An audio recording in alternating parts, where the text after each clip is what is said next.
Hello and welcome to Norwood News. Today is Friday, January 24th, and I'm your host, Kristen McDonald. It is so great to have you with us as we end another week here in Norwood.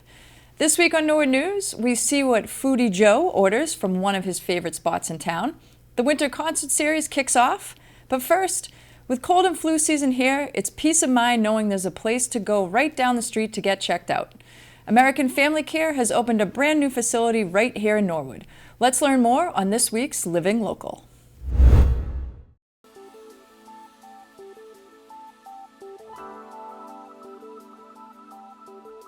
American Family Care is an urgent care facility in Norwood.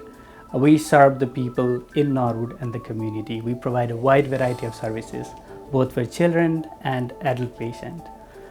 So we provide sick visit to the patient. Patient also can come in for pre-employment physical. They can also come in for school physicals. We also provide occupational health services for the patient. And there are so many other varieties of patients that we see every day in the clinic. So American Family Care is a franchise business, but this is owned and run by local people and local professionals. I myself am a physician and I'm a local here. And we pride in being a local and providing the best care to the community. We follow the standards that's set by American Family Care. There's a very high standard, and we also follow local rules and the state rules as well. So in addition to that, we make sure the patients who come in, they are provided best care, and it's very convenient, and we want to make sure they're happy and satisfied with the care they receive. So we want to identify ourselves as providing the best care, convenient care, and also providing very high patient satisfaction. So I'm a new resident of Norwood now. I moved about a year ago, and being a part of this community feels great. From both resident perspective as well as the business perspective.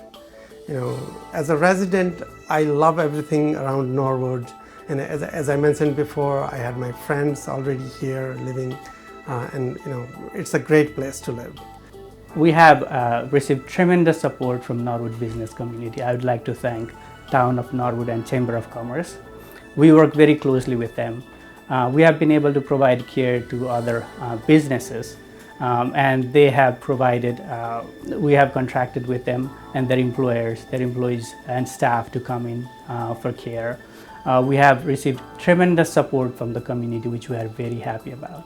During COVID and even after, so many of my friends and neighbors called me. So I provided them consultations in terms of regarding their care because they had a problem finding a doctor. So after Norwood Hospital was closed, we found there was a big gap in the services here. So we decided there is a big need that community people need. So we decided to open an urgent care here. And it's been 4 months that we have opened this center. And we have received lots of support from the community people. Many people have come in and they have got the services here. If you have any injury in the workplace, we see people who are working in the business, local business, they come in here for different types of services and care. We provide excellent care to them. We make sure they recover and they are able to go back to work pretty quickly. We have kids coming in. They sometimes get injured in the workplace, in the playground, so they come in for the services. We recently have seen so many patients with cough and cold. They pretty quickly develop pneumonia. So I urge all my patients to come in sooner rather than later for care. And we have COVID test, we have flu test here, and we can quickly diagnose those cases and treat those patients as well.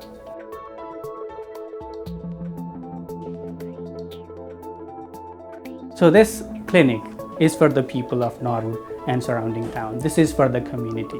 So we want to make sure we provide best care to our community and our people. And we want to hear from our people and community regarding what they want and how we could be strong. So together with the community, we want to grow, be better, and we want to serve the community. Our staff and our team is very motivated about providing care, and we will do our best to provide best care for our community.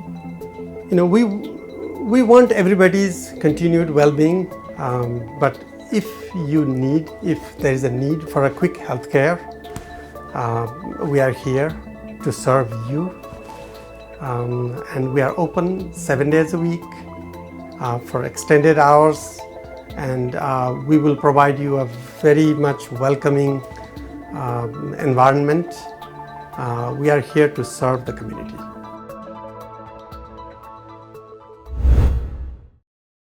Members of the Norwood Concert Committee, Bob Donnelly and Pat Schick, introduced the Winter Concert Series starting this Sunday, January 26th. Hi, I'm Bob Donnelly, I'm Pat Schick. and we are from the Norwood Concert Committee, and we'd like to tell you a little bit about the upcoming Winter Concert Series taking place at Norwood High School. Pat, what do we got coming up for the concerts? Well, we have the Portrait and Jazz, Roy Scott Band, Dan Gable and the Able Tones, and the Silver Spots. And what's the the date? Spears. And what's Yes. the date of the first concert? First concert is coming up this Sunday afternoon, January 26th at 2 o'clock at the Norwood High School in the auditorium. Please come, one and all. We'll be there. Look forward to seeing you. And we also want to make note that we do have a published brochure for the program. You can find it on the Town of Norwood website. We want to make special recognition for two things this year. One is that this year's program is being dedicated to long-term volunteer for the Winter and Summer Concert Series, Barbara Kinter, who recently passed. And we also want to make note that on the back of our brochure you have a list of all the great communities and organizations and companies that have supported us financially and otherwise, and we want to thank them formally. And first band coming up on January the 26th is a band called Portrait and Jazz. It's a really quality band. It's a quartet with a female, usually a female vocalist leading the vocals. This is a band that's quite accomplished. They will play a variety of contemporary and jazz standards and actually some original music. They're a band that has played at Norwood High before, and we've actually Yes. had them on the summer series as well. We do enjoy the people when they come Sunday afternoons for dancing in the aisles, and it's a good place to do your exercise and get your steps in, and appreciate the relaxing music. It's warm and it's free and it's open to anyone who's available to come on down to the high school on a nice winter Sunday afternoon. When Norwood News returns, Mark Ryan shares what's in the works at the DPW, Sophie Brogadier has everything in school news, and Ron Marshalsea has the latest in sports.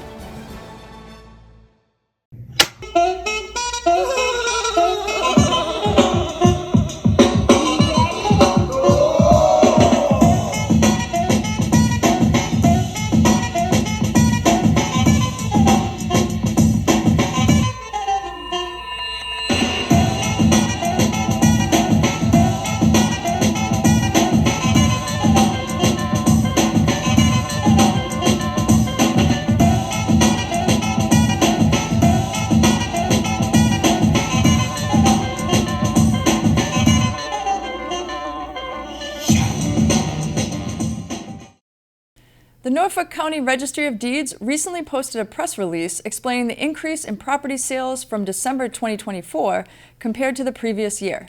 Register of Deeds Bill O'Donnell states that in the fall and start of the winter months, we have seen some positive trends in real estate recording activity, which is largely due to a significant increase in the number of mortgages and deeds recorded compared to this period of time last year, stated Norfolk County Register of Deeds William P. O'Donnell. It will be interesting to see if this trend continues as we move further into the winter months.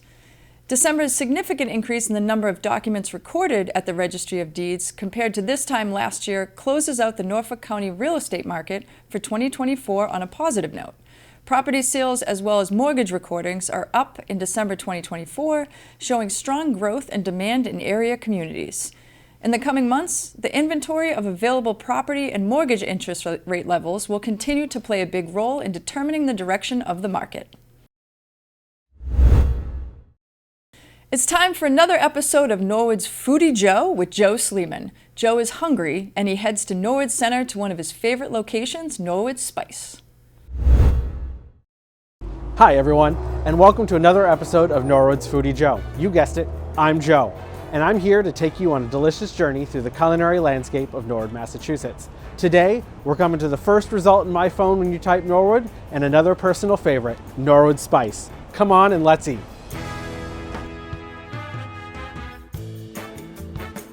Today we are at Norwood Spice, a local Indian and Nepalese restaurant, one of my personal favorites in town. Today we're going to have the steamed chicken momos. I've had, I think at this point, 100 momos individually. They do come a few to an order, but I will be enjoying these momos here again and again and again. Hello, my name is Ayushma Gimre. I am a manager here at Norwood Spice. Today we'll be talking about momos, which is a very popular dish in Nepal that I'm very happy to bring it at our location at Norwood Spice. It's basically dumplings that you have tried at any other Asian restaurants. However, for us, momos are everything. Momos are very flavorful and juicy. It has so many different flavors that you can bring in it. You can taste sesame, you can taste pepper, you can taste a little bit of chili powder, you can taste the coriander, the cilantro and cumin seeds. That brings out a very rich flavor in our dumplings. Since we're talking about the steamed chicken momos today, we'll be showing you how we make them. We have our ground chicken that we use, and then we mix up all the spices that I mentioned earlier. We mix them up, we season them, and we wrap them in our dough. We wrap them and then we put them in our steamer. We let it steam for about 20 minutes. And once it's ready, it's hot and delicious. You dip it in our homemade tomato sauce, and you take a bite of them and you can taste what Nepali people always love eating on any season, any weather, any day. Enjoy this chicken steam momo. Enjoy the steam momo. Oh, thank you very much. My pleasure.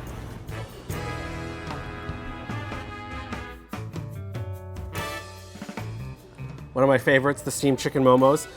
Inside here we have a tomato chutney. I usually go light on the chutney because I like the momos so much. But they're steamed perfectly. The chicken inside is just seasoned with love. I absolutely love every bite. It's a little bit spicy, but not overly so. I really hope you can join me on my next culinary adventure. Norwood's Foodie Joe, signing out.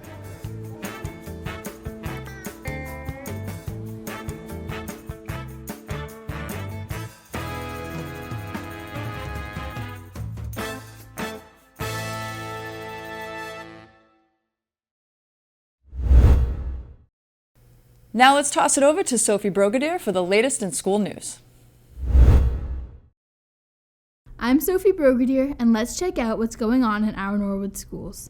In Norwood High School news, Mike Manouli's Creative Writing Club all participated in the Young Writers USA Fright Club Creative Writing Contest last October. Junior Ella Mahoney took the top prize with her 100-word horror story titled The Scream, which she submitted under the pen name Tudwal Palya. Ella received a certificate, a cash prize, and her story will be published in an upcoming anthology from Young Writers USA. 2024 ended with a bang. The students of the Coakley Middle School were met with a challenging choice: a black bean burger with a Western guacamole or butternut squash mac and cheese. Student Choice has become an event that students look forward to every month and has them enthusiastic to try new recipes. At CMS, the butternut mac and cheese came out on top, winning the majority of student votes. Students can look forward to enjoying the delicious dish this month. Norwood School Nutrition is excited to bring Student Choice to our cafeterias and will continue to challenge our taste buds with more appetizing recipes. On Friday, January 17th, the Balch School had a crafting day in memory of Katie Smith, mother to 2 current Balch students, and was a PTO co-vice president. It was an amazing event in celebration of Katie's warm, creative, and caring legacy.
the Prescott School brought back a reading tradition called the Whole School Read.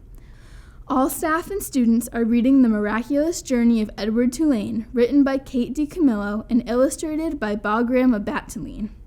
Each week, classes focus on set chapters and answer comprehension questions and participate in quick write activities. Mrs. Healy's class took a virtual field trip to Kate DiCamillo's office and got to see the doll that inspired her book, The Miraculous Journey of Edward Tulane. At the end of the Whole School Read, all students will participate in a culminating STEM activity. There will also be an optional essay writing and art contest for students to participate in. Stay tuned after break in February to see where their journey reading The Miraculous Journey of Edward Tulane takes us. At the Callahan School, here are some examples of small group instruction.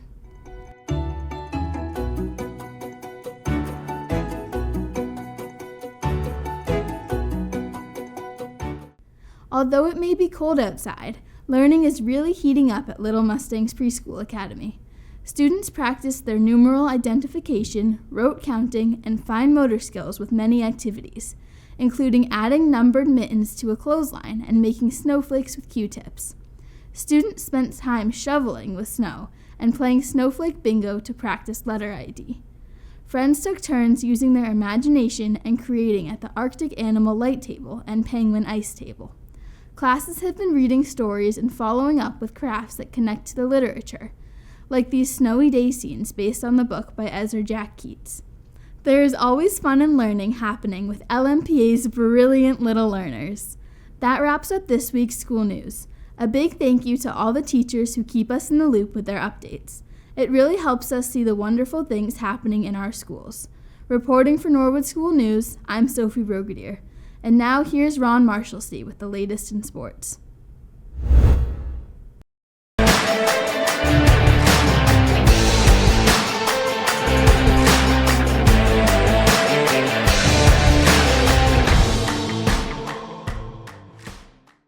I'm Ron Marshalsea, and this is your sports update. The girls' basketball team is now 8-2 on the year after a tough loss to Medfield, but came back strong against DS, getting the win 67-27. Ellen Baranowski got the game ball with 18 points on the night, and Lily Cordani and Mo Larkey were great all around for the Mustangs. Their next three matchups will be next Friday, the 24th at Medway at 6, at Bridgewater Raynham on the 27th at 6:30, and at Millis on the 28th at 6:30. The boys' basketball team now sits at 10-2 on the season after barely losing to Medfield by 6 points and taking down DS 53-43. Against Medfield, Alex Ukimchik had 31, Brian Dearborn had 16, and Pat Connell had 14. Big shots from Sam Larkey secured the win over DS. They are at home for their next three games against Medway on the 24th at 6:30, Foxborough on the 27th at 6:30, and Millis on the 28th at 6. The girls' hockey team took down Mansfield 4-1, tied Braintree 1-1, and got the massive upset win over KP 2-1. Bernadette Tenori secured the net very well against Mansfield, and the 4 goals came off the sticks of Emily Spadorsha and Michaela Brown, who had 2 apiece. Spadorsha also played a role in the upset over King Philip, getting the tying goal to swing the momentum Norwood's way, and Isla Wilson finished the job, scoring the go-ahead goal with just over 6 minutes left in the game. She collects behind the net. Out front, shot, goal! Isla Wilson was there on the back door to bury the rebound. And it's 2-1 Norwood with 6.5 to go. Can you feel the momentum, Joe? Isla's been right there all game, taking some great shots, and she buries one. Good work by this whole line to set her up. The Mustangs are also home for their next three against Martha's Vineyard on the 27th at 4, Franklin on the 29th at 5, and Medfield on February 1st at 4 o'clock, all at the Skating Club of Boston. The boys hockey team sits at 6-3 after taking down Norton 2-1, but losing to Boston Latin on Wednesday. Goals in the Norton win were scored by TJ Martin and Mark Jahan, with the Brodies, Pacheco and Foley, sharing time in net. Their next three games, according to Arbiter, are home against Medway this Saturday the 25th, then a possible game yet to be announced that Sunday, but then they're at DS on the 29th at 7 and at Dedham on Saturday the 1st at 11:30. As of recording this sports update, the wrestling team have not gone up against Holliston yet, but next week we'll have highlights and some commentary by the duo of former NHS AD Brian McDonough and former NHS wrestler Mike McDonough. The swim and dive team captured their second win on the season with a huge 91-72 win over Holliston, but lost to Westwood. Against the Panthers, Samantha Lee grabbed another state qualifying score in the 100 breaststroke. And this past weekend, Colleen Sisk broke the high school 6-dive 1-meter record at an invitational diving meet in Dedham. Thank you to Regina Sisk for the information. The swim and dive team will be at the TVL Swim and Dive Showcase at the Boston Sports Institute pool on Sunday the 26th at 8 o'clock and host Dedham and Medfield at home for the final 2 meets of the season. The gymnastics team will be at Medfield, at Framingham, and at Norton for their next 3 meets on the 24th, 26th, and 29th, respectively. Both track teams will be at Holliston on January 24th at 4 o'clock and at the TVL Indoor Track Showcase meet on Sunday, January 26th at the New Balance track in Brighton. And in collegiate news, 1,000-point scorer at NHS and current UMass women's basketball star Megan Olbreeze was named Atlantic 10 Player of the Week. If you want to learn more about Megan, head coach of the girls basketball team Kristen McDonald sat down with her on the most recent episode of NCM Sports Talk to relive some highlights and continue to look towards the future. And that is all I have for this sports update. I'm Ron Marshalsea, and Norwood News will be right back after this break.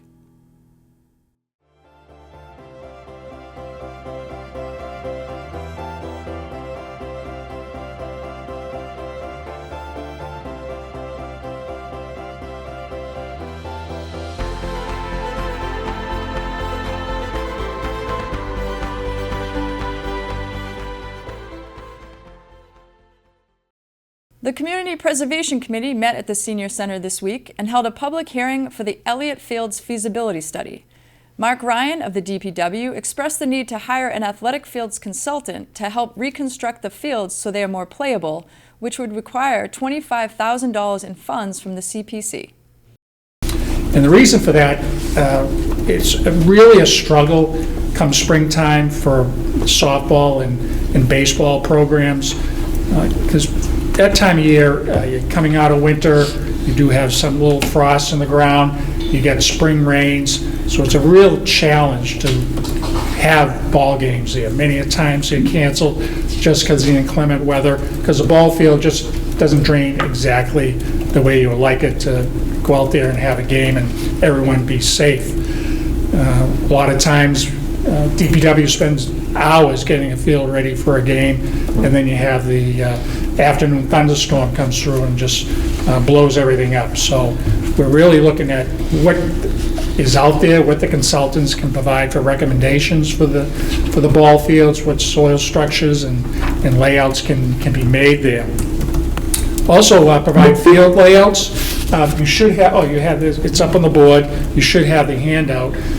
Flag football is a new, like I said, a new and upcoming program. And this would provide a layout where you'd have a full-size flag football field plus 2 half fields for programs to have multiple activities going on at the same time. We can't do that now the way it's laid out because we do have some structures in the way, we have batting cages in the way, we have athletic field light in the way. So this feasibility study will help us determine what would need to be moved, where it could be moved to, what other things would have to be done to accommodate this new and upcoming activity that we're seeing down there. Sam White from the Rec Department then proposed $175,000 for an ADA compliant concrete ramp to gain better access from the back of the Balch School parking lots into Elliott Field. This would allow for people with disabilities, those carrying equipment, and young children with strollers to easily access the field. The committee then discussed and asked questions for each proposal. Vice Chair of the Norwood Historical Society, Tony Esco, gave a presentation on the request for funds to hire a preservationist to pursue and complete the nomination to the National Register of Historic Places for Highland Cemetery. The Community Preservation Committee will vote recommendations on all 3 projects at their next meeting on Wednesday, February 5th. DPW Director Mark Ryan has the latest on some winter projects happening at Public Works. Hi everyone, Mark Ryan here from Norwood Public Works, giving you a winter update on what's going on in the Public Works field. So Public Works, as you know, deals with snow and ice removal, and while we haven't had a lot of snow, we've had 14 inches to date. We've had some frequent storms that brought us to that snow total. To date, we've had 8 salting events. We had to send out the salting crew to salt the roads. We salt the roads whenever there's snow accumulation on the ground, on the roads. We've had 2 snowplow events, and we've had 2 snow removal events. And snow removal entails removing the snowbanks on the sidewalks and in the streets within Norwood Center and in South Norwood. In fact, this week we were just finishing up the work around town, doing the snow removal from the storm that was on January 19th and 20th. So we're keeping busy there. Wintertime brings cold temperatures, obviously. We're in a pretty good cold snap now, which is great for ice skating down at Froggy's. We've had the number of days of skating far exceeded what we usually experience in a normal winter, so this is great. We had the snow event on January 19th and 20th, which affected the ice surface there because we had rain before and then snow after. So Public Works has been down there adding a little water, little by little, to help smooth it over. So Froggy's is skatable. It's not as smooth as we all would like, but we're getting there, and it looks like we have a good week coming up with cold weather and no snow or rain. So it looks like a lot of ice skating times ahead of everyone out there. Water department's been very busy. Typically with cold temperatures, we start experiencing water main breaks. We've had 4 of them to date. In fact, last night we had 2 major ones over in the University Ave area, so those are being addressed. Fortunately, those 2 were on private property. Public Works responded, shut down the water main, and then has been working with the contractor for the property owner to get those repaired. The sewer department's very busy doing work around town. Their typical everyday efforts, flushing sewer mains, clearing drains when they have to, but also getting a lot of information for our sewer construction project this year. We'll be lining some sewer mains and sewer services. So they're busy getting that information all together for the design engineer on that. We're also getting ready for a lot of construction projects this upcoming year, so we're organizing a meeting on those. We have replacing the traffic signals in Norwood Center and along Manhattan Street, which is going to be a big job. Replacement of the Westover Parkway Bridge this summer near the Willett School. We have the Hawes Bridge on Washington Street that goes over the Hawes River, Hawes Brook, excuse me, and we'll be repairing that this summer.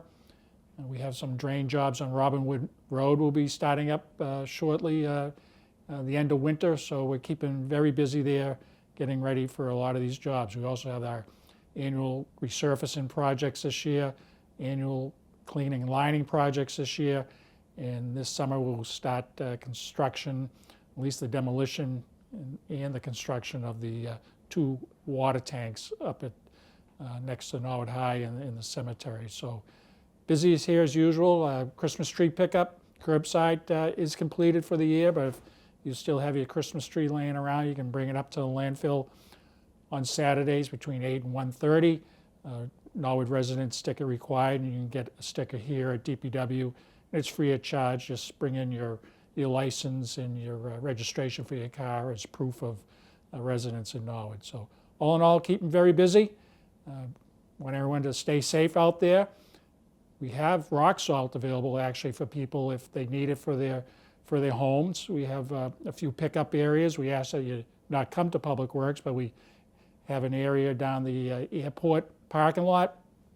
We can grab some rock salt in front of the landfill entrance. You can grab some rock salt, and then the parking lot, which where Babel's used to be, now Furlongs, we have an area there. You can grab some rock salt if you need it for around your house with all this snow and freezing temperatures that we have. So if you have any questions, obviously call Public Works at 781-762-1413, and hopefully we can help you out.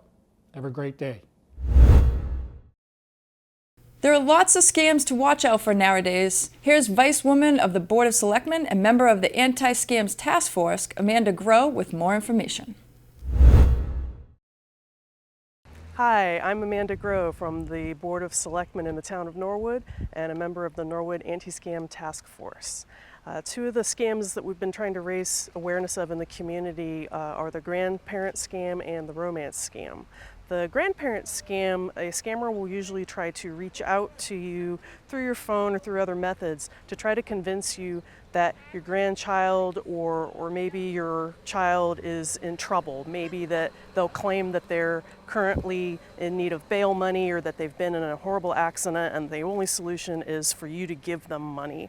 And so usually with these scams, the big red flag is the fact that someone is trying to pressure you with an unsolicited call, trying to get you to give them money or trying to convince you to purchase gift cards, or they might ask you to try to go and get bitcoins. But the point of the transaction for them is to convince you to do something that you don't want to do, that you might not have done if you weren't sort of in a aroused emotional state where you're worried about the safety of your loved one. So you always want to take a breath and be careful, because you don't want to follow the instructions that they'll be trying to give you while they have you in a state of panic. That's the way that scammers tend to work. They tend to want to get you off guard. A lot of times when you hear about scams, it's easy to say, oh, I would never fall for that. But in the heat of the moment, when someone is painting a very convincing picture, any of us could be a victim. Another scam we're trying to raise awareness of is romance scams, and these scams involve someone trying to establish a friendship and then eventually what seems like a romance with you. Usually it'll be through a phone, through texts, through online places like social media sites, and as they lure you into this seeming romantic relationship, eventually they start asking you to send them money. And it's very painful because at this point you've formed an emotional connection with the person, or what you think is an emotional connection, but it's actually someone that is just completely not representing who they really are. They're not even where they say they are. And so you want to be very careful about these types of scams where they're trying to form an emotional connection to you. To, again, the red flags are asking for money, asking for more money. So that's the type of thing we really want to get the message out in the community to be very careful around. Scams have certain traits in common, and the more you start to recognize the techniques, it kind of doesn't matter which specific way they're trying to do it, you'll begin to be able to pause, take a breath, and realize that, okay, this is a scam.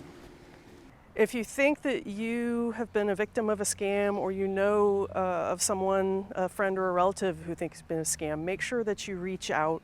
You can contact the Norwood Police on the business line. And if you think that you're not sure if something is a scam, you can also ask questions of the Norwood Anti-Scam Task Force. The task force's email is nastf@norwoodma.gov. And just a reminder, neither the police nor the Scam Task Force will ever try to contact you first to ask you for personal information or for money. We'll never do that. This past week, NCM lost two friends. Longtime head nurse of 28 years for the Norwood Public Schools, Jill Driscoll, and NCM Public Access producer, Bill McCoy. Bill produced over 60 shows for NCM, which are still played to this day. NCM thanks Bill for all his years of support and friendship. We leave you with an Irish classic from Bill. Oh, Danny boy, the pipes are gone, from glen to glen and down the mountainside. The summer's gone and all the leaves are falling. 'Tis you must go and I must buy. But come ye back when summer